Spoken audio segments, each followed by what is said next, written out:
Maryland Democrat Senator Chris Van Hollen rushed to Dulles Airport this morning to fly to El Salvador, potentially using taxpayer dollars. This man was rightfully deported. By going down and arguing against Trump's foreign policy and negotiating with a president or administration of another country, this is a violation of the Logan Act. We have this story from The Independent. Did Democratic senator who tried to help man wrongly deported to El Salvador violate the Logan Act? Even if you want to argue that this was a wrongful deportation, it is against the law to go and conduct unofficial foreign policy in a foreign country. And that's exactly what Chris Van Hollen did when he made this video, basically saying he was going to go down and defy a negotiation our president had with a foreign president. Take a look at what he said. I'm here at the airport. I'm about to board my flight for San Salvador. The goal of this mission is to let the Trump administration, to let the government of El Salvador know that we are going to keep fighting to bring Abrego Garcia home until he returns to his family.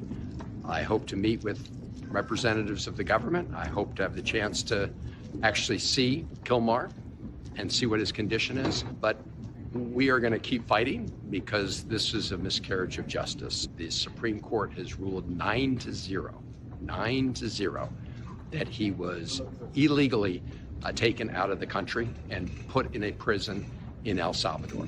And this is about due process. This is about rule of law. What bullies do is they begin by picking on the most vulnerable.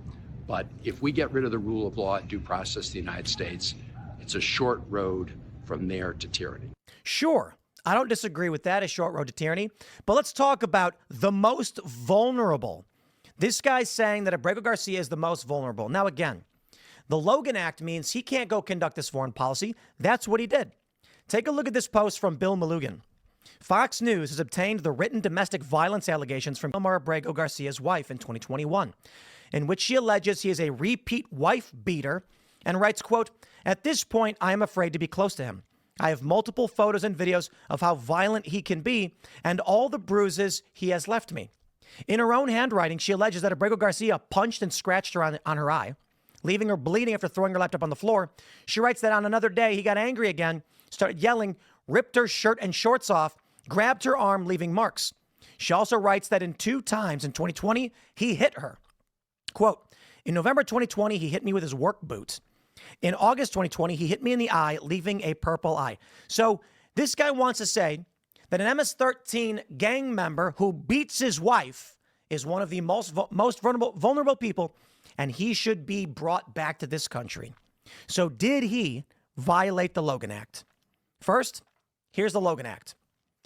It is a United States federal law that criminalizes negotiation of a dispute between the U.S. and a foreign government by an unauthorized American citizen. The intent behind the act is to prevent unauthorized negotiations from undermining the government's position. The act was passed following George Logan's unauthorized negotiations with France in 1798 and was signed into law by President John Adams, January 30th, 1799. The act was amended in 94, changing the penalty for a violation from a fine of $5,000 to fined under this title. This appears to be the only amendment to the act. Violation of the Logan Act is a felony, punishable by imprisonment for up to 3 years. Only 2 people have ever been indicted for charges of violating the act, one in 1802 and another in 1852. Neither was convicted. So here's what The Independent says. They say Maryland's Chris Van Hollen infuriated Republicans with the trip, accusing him of violating a 200-year-old law aimed at preventing people from undermining the government. I just want to point out, when they say that, it's a 200-year-old law. Yes, so is murder. Murder is actually much older than that. They do this because they're trying to make it seem like old laws shouldn't be followed.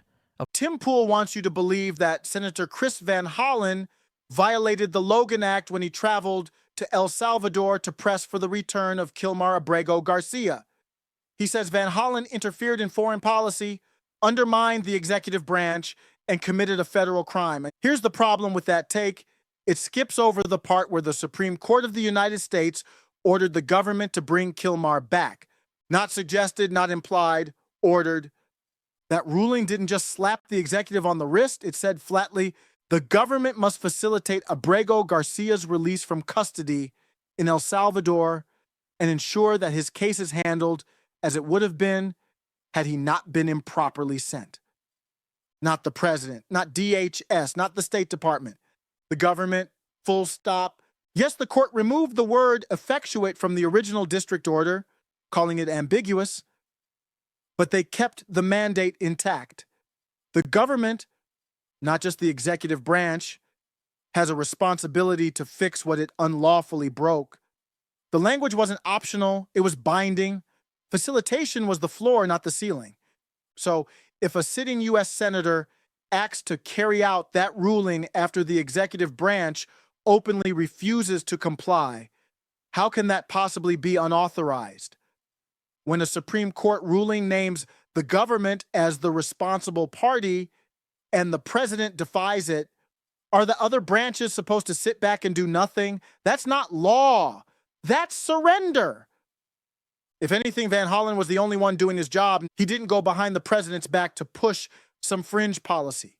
He wasn't carrying a secret deal, a letter, or a payoff. He went in front of cameras, announced he was traveling to El Salvador, and told the world he was going there to push for compliance with a federal court order. That's not subversion, that's oversight. That's a U.S. senator using his office to try to enforce a judgment that the White House was ignoring. And let's not lose the plot here. Kilmar Abrego Garcia wasn't deported in some routine policy shift. He was deported in violation of an active judicial stay. The executive branch broke the law knowingly, brazenly, and unapologetically. The Supreme Court ruled 9-0 that his removal was unlawful and that steps must be taken to undo it. So when Van Hollen traveled to press El Salvador for his release, he wasn't defeating the measures of the United States. He was trying to restore them.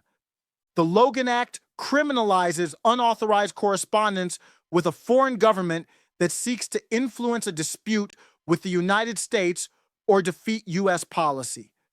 But what happens when U.S. policy is already illegal? What happens when the executive branch is the one violating the law and a senator steps in to correct it? You can't have it both ways. If Van Hollen's trip was unauthorized, then whose authority was he supposed to wait for?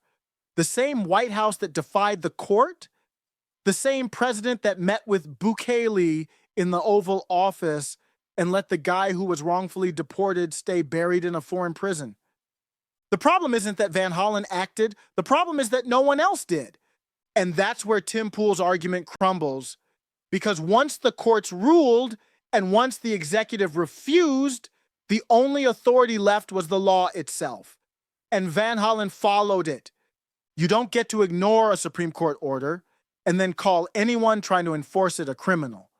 You don't get to break the law, then call everyone else unauthorized for pointing it out. That's not how the separation of powers works. That's not how the Constitution works. The Logan Act was written to prevent rogue citizens from undermining the United States. But in this case, the United States had already spoken, and the person undermining it wasn't the senator trying to uphold a ruling. It was the president ignoring one. So no, Chris Van Hollen didn't violate the Logan Act. He upheld it. The only violation that happened here is the impeachable one no one wants to prosecute.